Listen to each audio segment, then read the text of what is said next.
querido, graça e paz, tudo bem? Seja muito bem-vindo aí ao canal Rafael Guarnier. Que bom é ter você aí, né, clicando para assistir esse segundo vídeo, né, o capítulo 2 da série sobre Gênesis, uma série poderosa. Né? Eu quero agradecer aí todos que já assistiram o primeiro vídeo ou assistiram qualquer outra série aí ou vídeo do canal. Quero te pedir para que você clique nesse botão aí de curtir, compartilhe esse vídeo nas suas redes sociais, no seu WhatsApp, no seu Telegram, né, seja lá onde for, compartilhe com alguém que está precisando ouvir uma palavra de Deus, uma palavra esclarecedora, uma palavra de comentários bíblicos, né, mas comentários profundos, comentários que trazem à luz coisas que nós nunca nem imaginávamos. Amém? Inscreva-se aí no canal também, dessa força pra gente, para chegarmos aí, quem sabe, aos 1.000 inscritos. Né? A nossa meta aí atual do canal é batermos os 1.000 inscritos. Então hoje vamos falar apenas do capítulo 2 com uma série de riquezas, né? Uma série de detalhes, ok? Quero recomendar, se você não viu o vídeo 1, não deixe de ver, para você entender toda a sequência ali que nós falamos, né? De Gênesis 1, quando Deus vem criando, né, tudo, e finaliza lá com chave de ouro na criação do homem, né? Gênesis 26, tá? E aí a gente começa o capítulo 2, né? E esse capítulo 2, Deus vai descansar plenamente satisfeito no capítulo 2. Né? Então ele começa o capítulo 2 descansando plenamente, que é o sétimo dia. Tá? A gente vai ver isso aí nos versículos, dos versículos 1 ao versículo 3. Deus estava plenamente satisfeito com a sua criação. Que coisa tremenda e poderosa. Olha lá.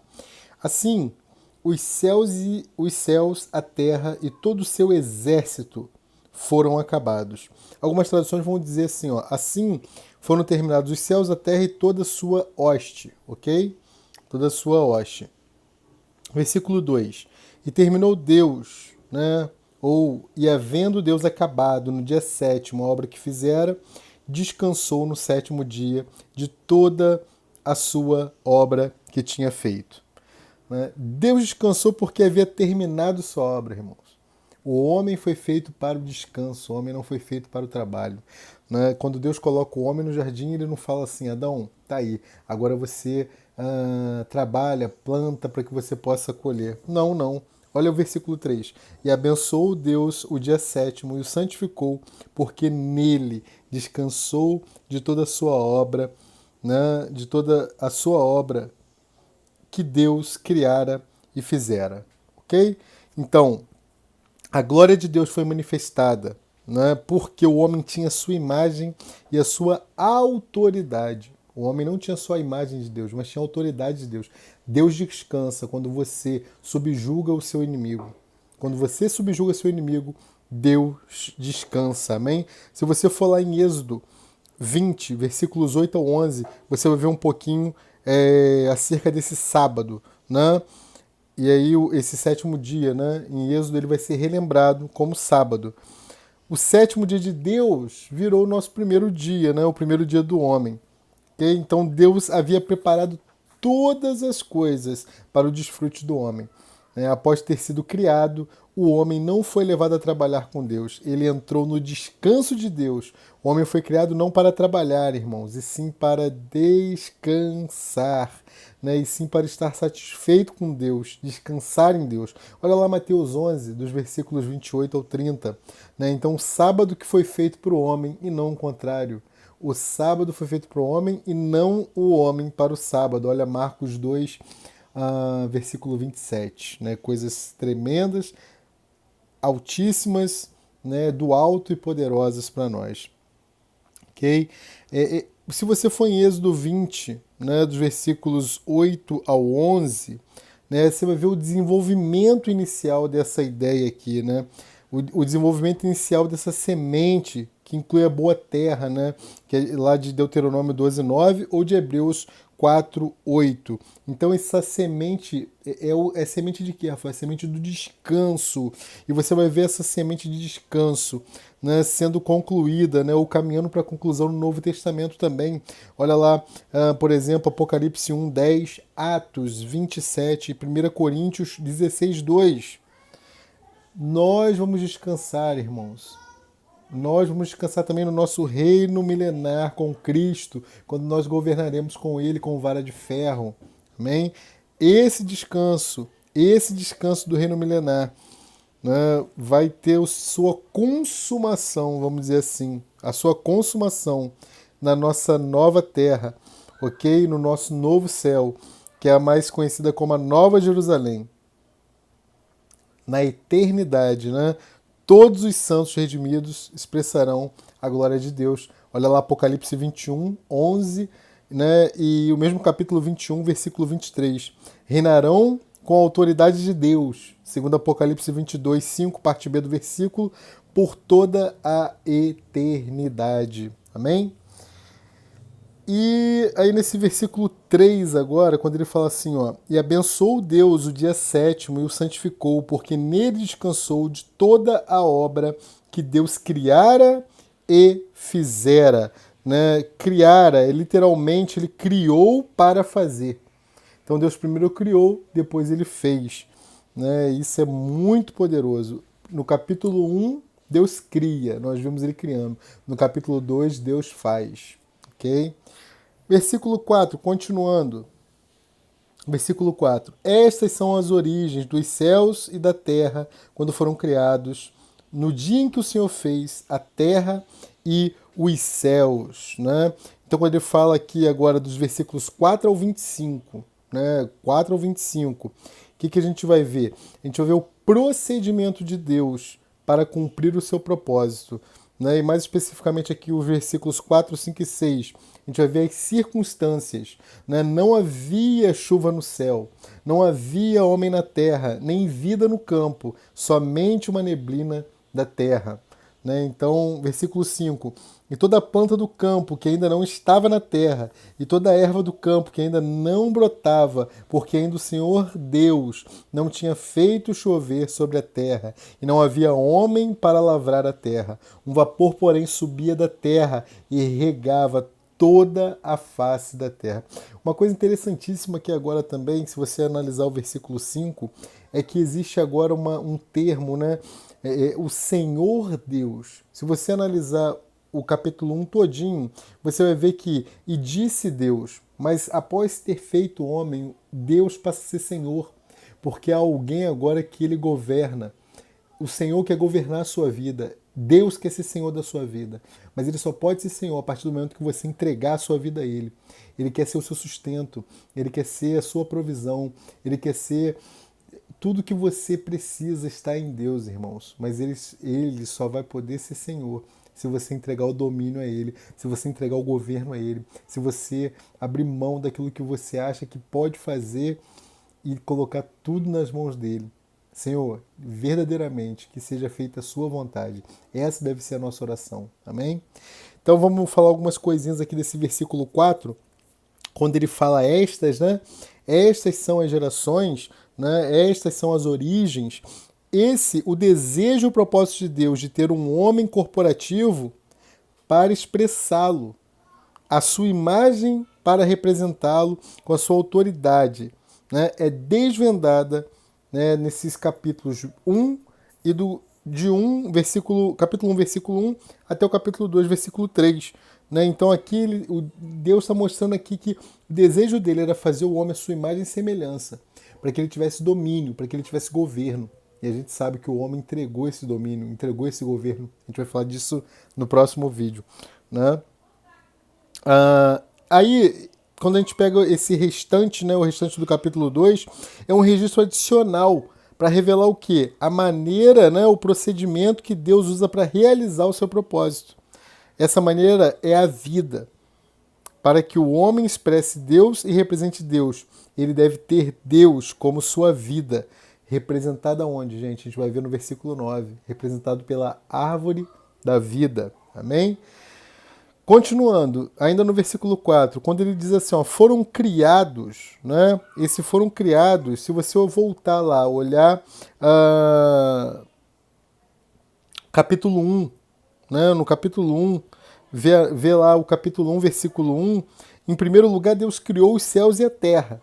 Depois ele fez, né, a terra e os céus. Vai acompanhando. Na criação de Deus, os céus vieram primeiro, e então a terra. Entretanto, na restauração. Lembra que eu falei que houve um juiz e agora Deus está restaurando? Primeiro nós tivemos a terra, né? Então primeiro a terra e depois os céus. Ninguém lê Gênesis e se atenta para isso. E você está tendo o privilégio de ter essa informação. Amém? Glória a Deus. E aí, versículo 4 ainda. No versículo 4, tá? Quando ele fala assim, olha lá, no dia em que o Senhor Deus, né? Em algumas traduções vai dizer, no dia que Jeová Deus, né? Então aqui está sendo traduzido por Elohim, é o mesmo Elohim, poderoso, do capítulo 1, versículo 1, ok? Versículo 5, quando ele fala assim no finalzinho, ó, versículo 5, porque ainda o Senhor Deus não tinha feito chover sobre a terra, e não havia o homem para lavrar a terra.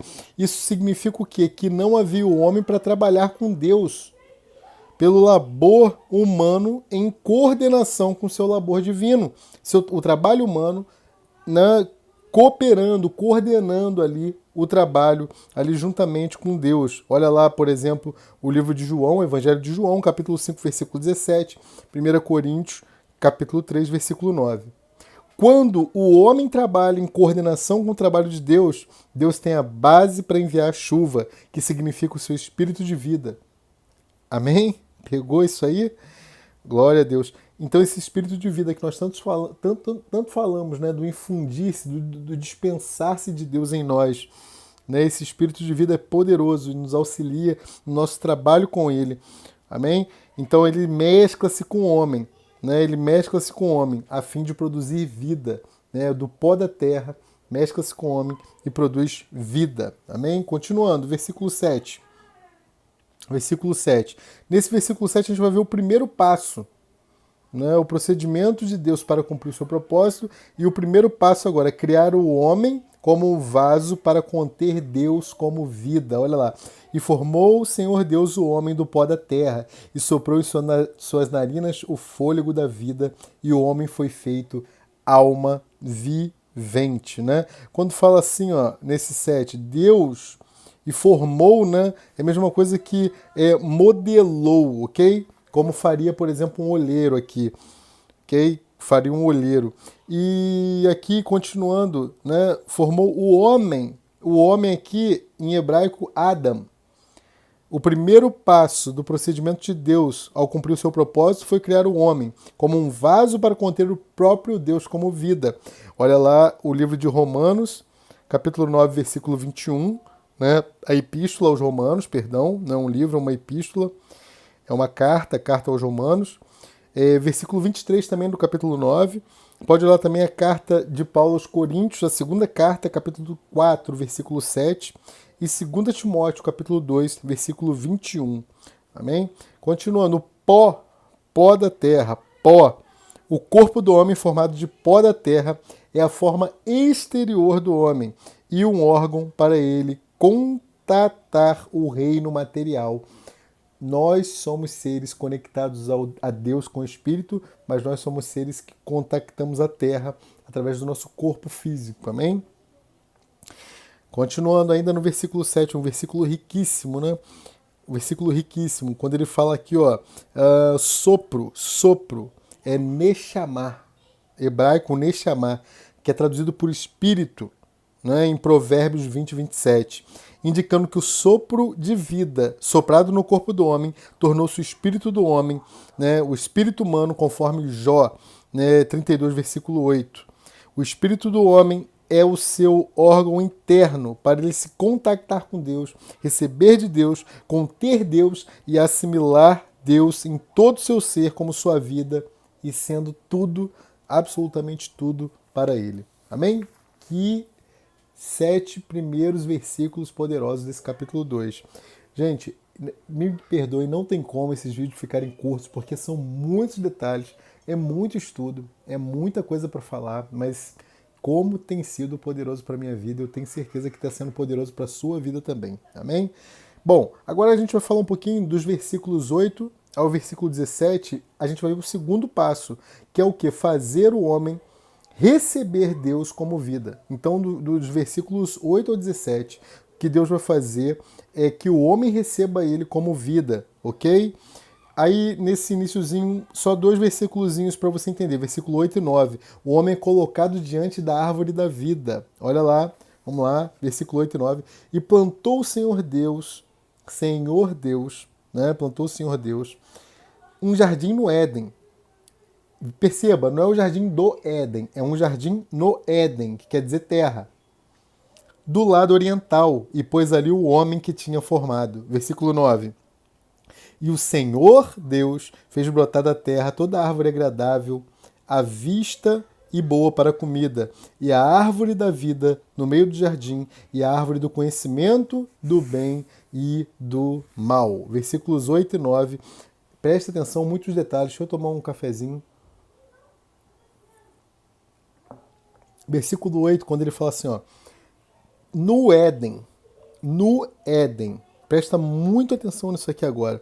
Quando ele fala no Éden, uma árvore, né, que vai ser plantada ali, aonde? No Éden. E o que quer dizer Éden? Prazer. O Éden, o jardim, foi plantado para que o homem tivesse prazer. Não para que o homem trabalhasse, mas para que ele tivesse prazer. Adão, está tudo pronto aí, desfruta, ok? Todas as árvores do jardim você pode comer livremente. Isso também era uma ordenança, a gente vai falar disso daqui a pouco, né? Versículo 9 ele fala assim, ó, árvore agradável, né? Árvore agradável. Isso é uma prova aqui, gente, né, que Deus desejava agradar o homem e fazê-lo feliz, fazê-lo satisfeito. Deus deseja que o homem fique contente com ele. Né? Deus deseja que o homem esteja satisfeito com ele. Olha lá Filipenses 4:4. Olha também Salmo 100. Leia o Salmo 100. Né? E aí ele vai continuar e falar assim, ó, e a árvore da vida, né? O segundo passo, quando ele coloca a árvore ali, o segundo passo do procedimento de Deus ao cumprir seu propósito foi colocar o homem criado diante da árvore da vida.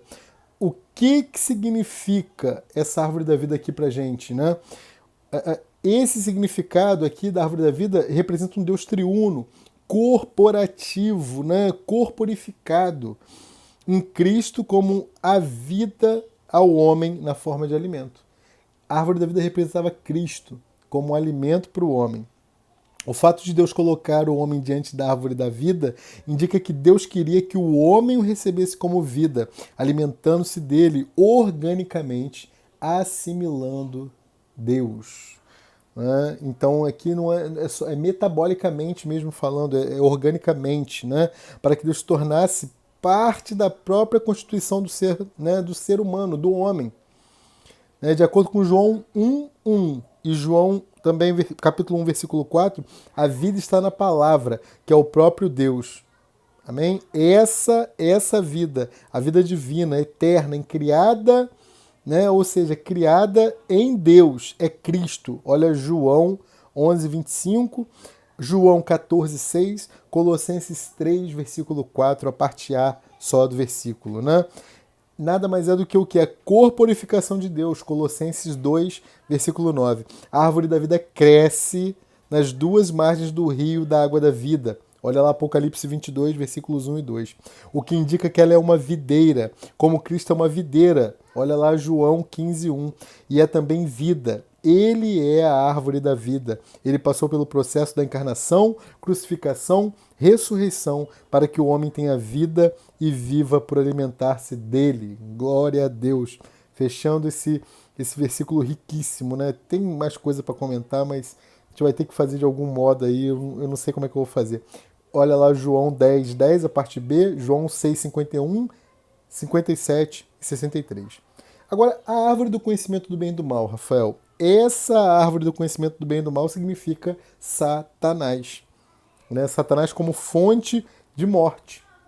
Enquanto a árvore da vida é Cristo como fonte de vida, Satanás está representado na árvore do conhecimento do bem e do mal como fonte de morte, né, para o homem. Olha lá Hebreus capítulo 2, versículo 14. ela também pode significar todas as coisas que não são Deus, pois tudo que não é o próprio Deus, inclusive coisas boas e até mesmo coisas bíblicas e religiosas, pode ser utilizadas por Satanás. Né? Então não são só coisas ruins, não. Coisas bíblicas e religiosas até são usadas também por Satanás. Né? E ele é sutil, né, para trazer essa morte ao homem. Né? Como ele trouxe morte para Adão e Eva? Utilizando a palavra. Como ele tentou trazer morte para Cristo no deserto? Utilizando a palavra. Amém? Continuando, que o negócio é forte, é fortíssimo. Dos versículos 10 ao 15 agora, a gente vai ver que o homem é colocado no jardim, né, com um rio. Olha lá, versículos 10. Agora, 10 até o 15 eu vou ler. Hein? E saía um rio do Éden para regar o jardim, e dali se dividia e se tornava em 4 braços. O nome do primeiro é Pison, este é o que rodeia toda a terra de Avilá, onde há ouro. E o ouro dessa terra é bom, ali há o bidélio e a pedra sardônica, e o nome do segundo rio é Gion.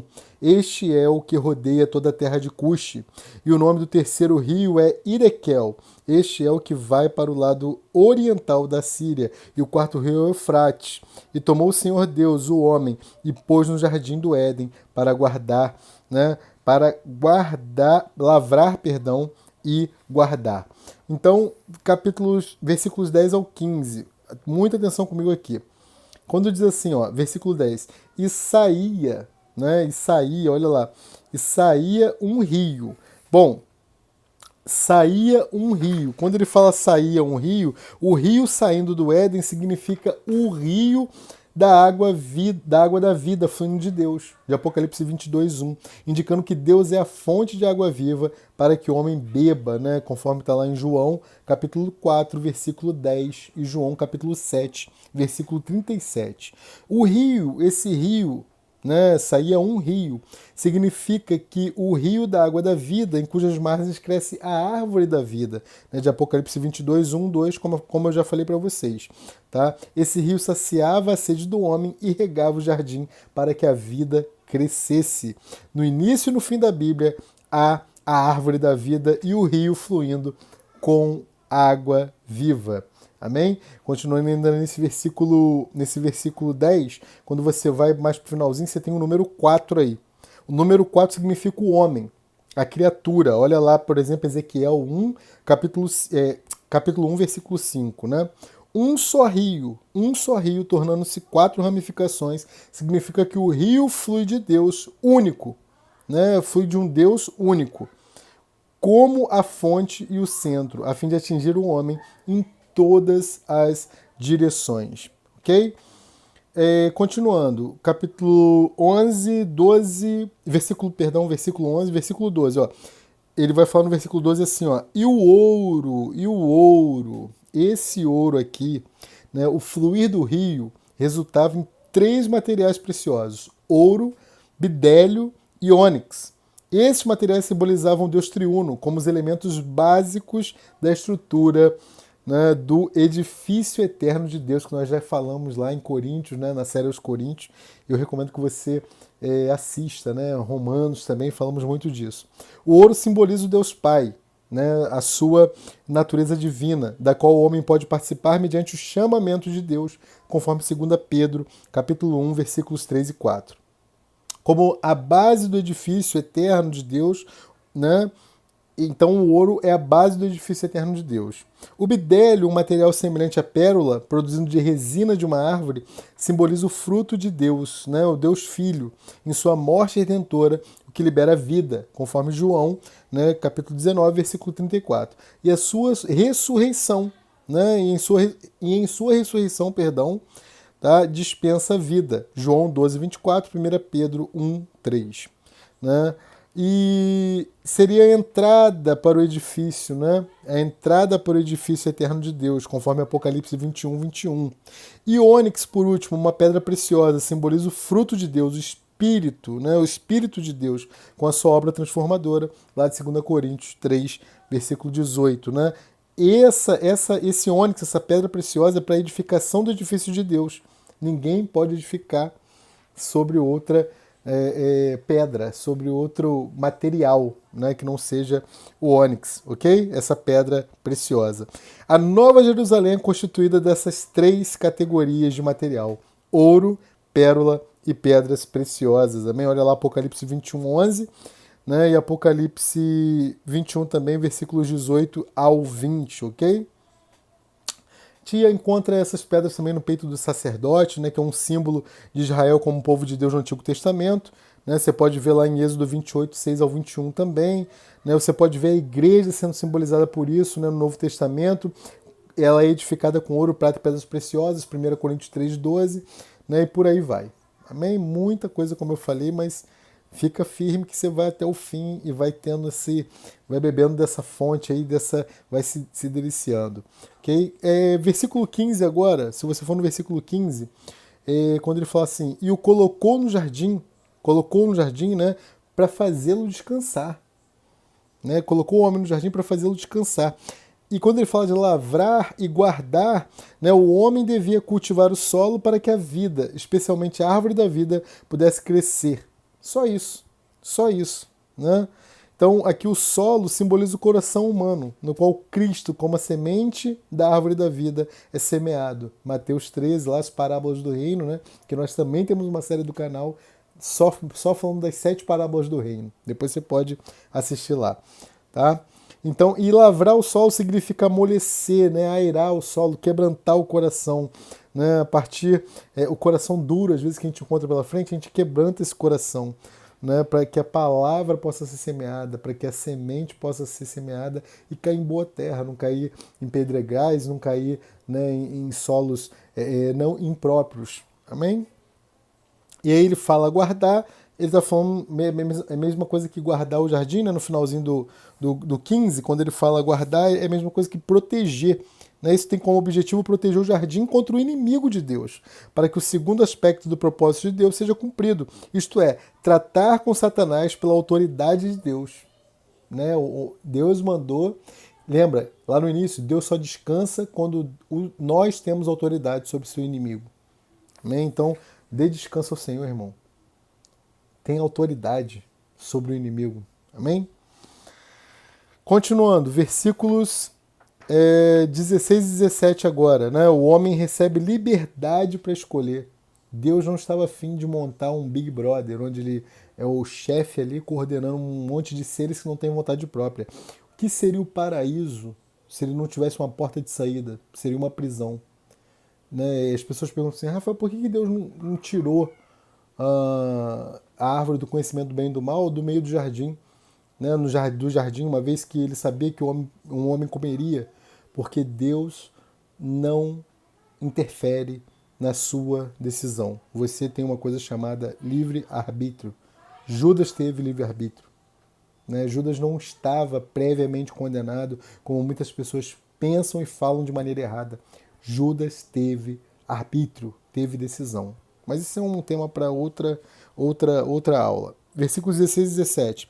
E ordenou o Senhor Deus ao homem, dizendo, de toda a árvore do jardim comerás livremente, mas da árvore do conhecimento do bem e do mal, dela não comerás, porque no dia em que dela comeres, certamente morrerás. No dia que dela comeres, certamente morrerás.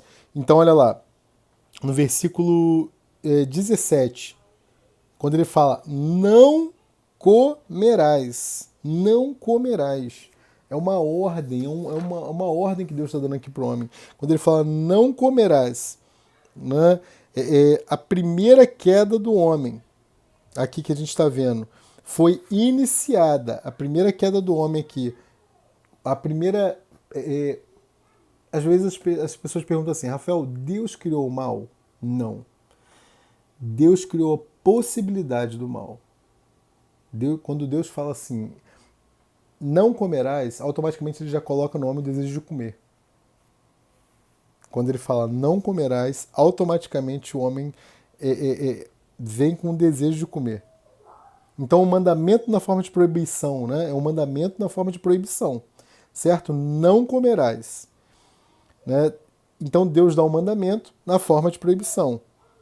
Então ele indica uma advertência, ele está indicando aqui. Número 1, a grandeza de Deus ao criar o homem com livre-arbítrio, vontade própria, tá? Para que o homem possa escolher Deus voluntariamente, né? E não sobre coerção.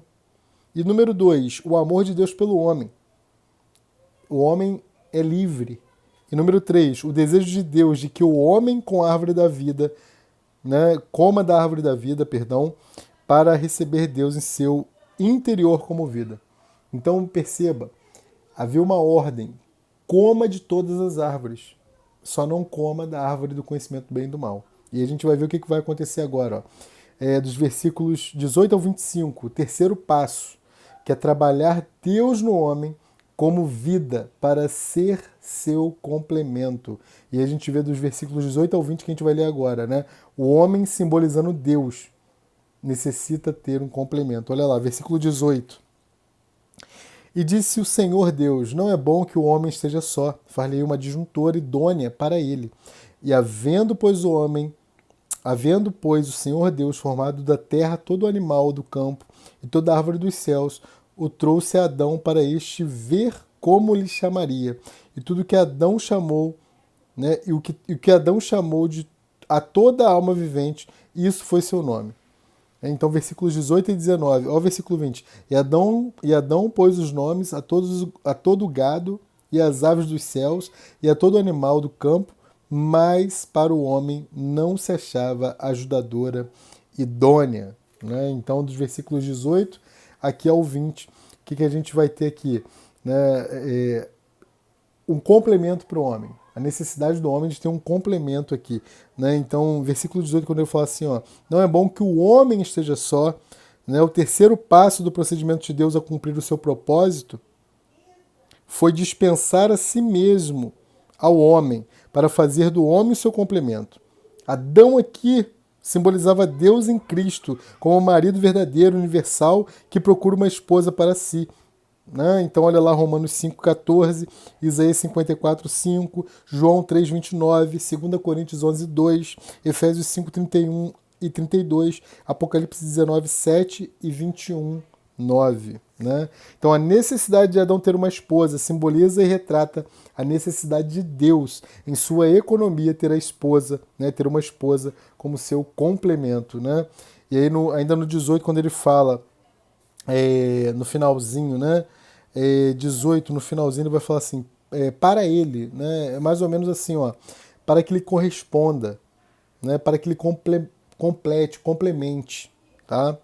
No versículo 20, né? Quando ele fala assim, não foi encontrada uma auxiliadora para o homem, não foi encontrada uma auxiliadora, ele está dizendo que a esposa deve ser o mesmo que o marido em vida, né? Natureza e expressão. Olha isso. Entre o gado, os pássaros e os animais, Adão não encontrou um complemento para si mesmo. Alguém que correspondesse a ele. Tá? Versículos 21 a 25. 21 a 25 encerramos. Né? Já vamos encerrar aí, se Deus quiser, antes dos 40 minutos. Mas se passar um pouquinho, você me suporta. Tá? Então, agora do 21 ao 25, o homem ganha um complemento na vida e pela vida. Olha lá, 21. Então o Senhor Deus fez cair um sono pesado sobre Adão, e este adormeceu, e tomou uma das suas costelas, e cerrou a carne em seu lugar. E da costela que o Senhor Deus tomou do homem, formou uma mulher, e trouxe-a a Adão. E disse Adão, esta é agora osso dos meus ossos e carne da minha carne. Esta será chamada mulher, porquanto do homem foi tomada. Porquanto deixará o homem, seu pai e sua mãe, apegar-se-á à sua mulher, e serão ambos uma carne. E ambos estavam nus, o homem e sua mulher, e não se envergonhavam. Amém? Então, nesse versículo 21 aqui agora, versículo 21, né? Quando ele fala assim, fez, né, cair um pesado sono, algumas traduções vão dizer, né? Então, a fim de produzir um complemento para si mesmo, Deus primeiro tornou-se homem. João 1,14, como é simbolizado pela criação de Adão, ok? Eva, aqui, ó, o sono que profundo que Deus colocou Adão para produzir Eva como esposa simbolizava a morte de Cristo na cruz para a produção da igreja como seu complemento. Olha lá Efésios 5, versículos 25 ao 27. Então, mediante a morte de Cristo, a vida divina dentro dele foi liberada, e mediante a sua ressurreição, sua vida divina dentro dele foi liberada. Ok? É muito maravilhoso isso, irmãos. É muito poderoso, né? Então, por tal processo, aqui, né, esse processo aqui do sono pesado é uma simbologia. É uma simbologia para nós, né? Do complemento. E um detalhe, Eva é tirada de Adão, e Adão tirado do solo, da terra. Né? Aí você tem algumas outras referências aqui, por exemplo, como a questão sentimental da mulher. A mulher ser muito mais sentimental, né? Porque ela já foi tirada daqui com emoções, né, de Adão. Não foi tirada do pó da terra. Né? Isso é literal, tá? Apesar de alguns cientistas quererem dizer para nós que não é literal essa criação. Tá? Versículo 22, né? E Jeová Deus, né, o Senhor Deus, edificou. Quando ele fala edificou, né, não diz que Eva foi criada, e sim que foi edificada.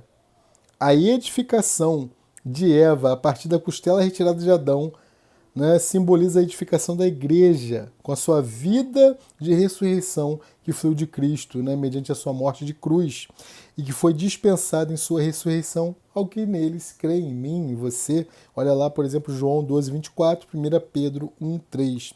A igreja, como verdadeira Eva, é a totalidade de Cristo em todos os seus crentes. Somente o que provém de Cristo, com sua vida de ressurreição, pode ser seu complemento, o corpo de Cristo. 1 Coríntios 12, 12 e Efésios 5, 28 ao 30. Amém? Continuando aqui, já estamos terminando, né? Quando ele fala lá no 23, por exemplo, né? Será chamada mulher.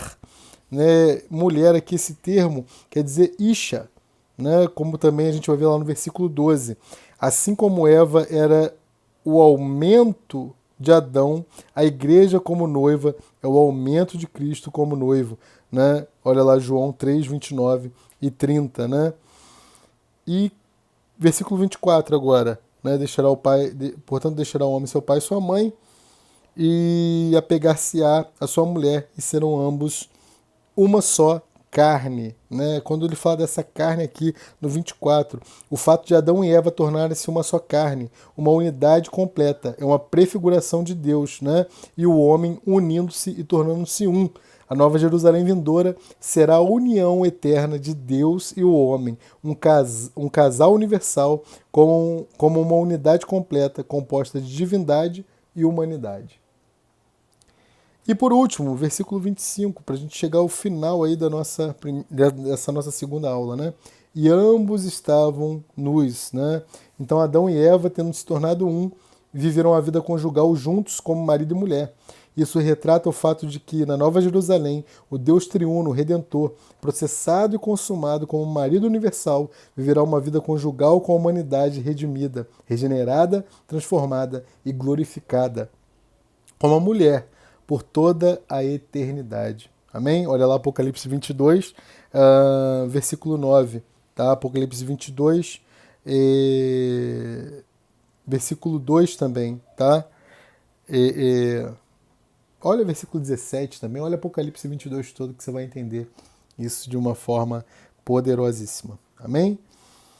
Então é isso. Muitos comentários, eu sei que é muita coisa, né? E não tem como ser diferente. Mas eu acho que a gente está entendendo o Gênesis de uma maneira como nós nunca entendemos antes.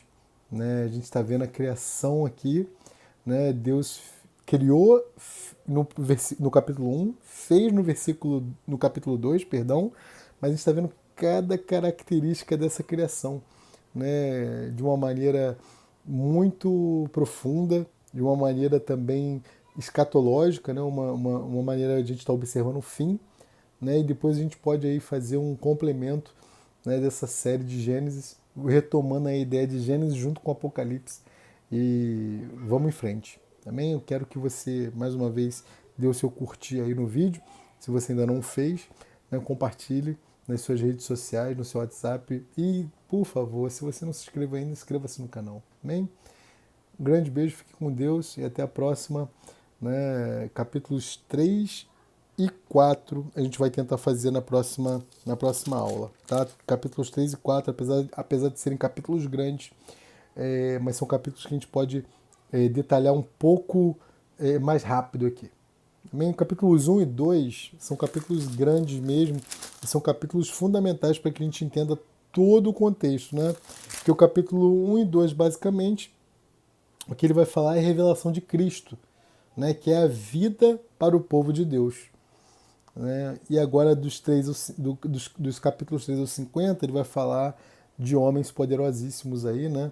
Adão, Abel, Enoque e Noé, né? Que é a raça criada, e Abraão, Isaac, Jacó e José, que é a raça chamada. Mas é assunto para a próxima aula, né? Com os capítulos 3 e 4. Um grande beijo, fiquem com Deus e até a próxima. Tchau, tchau.